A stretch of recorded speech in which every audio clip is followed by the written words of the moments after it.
This is a technique video for arthroscopic biologic preparation of the posterior glenoid rim for posterior labral repair.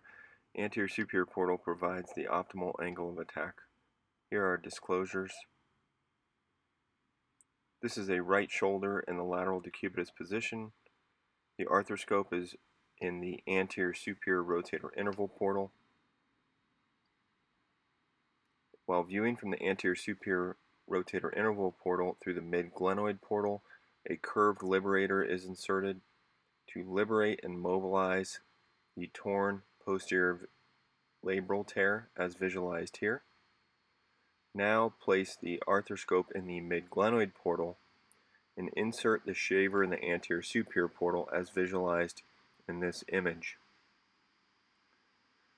This brings the arthroscopic shaver through the anterior superior portal and parallel to the posterior glenoid rim to allow for optimal biologic preparation of the posterior glenoid rim for later arthroscopic posterior capsular labral repair.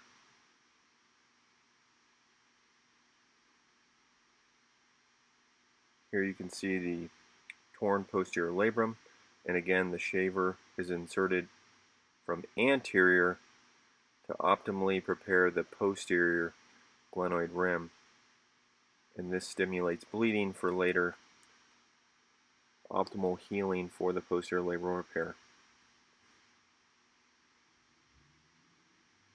Here is the final posterior labral repair construct with 4 anchors.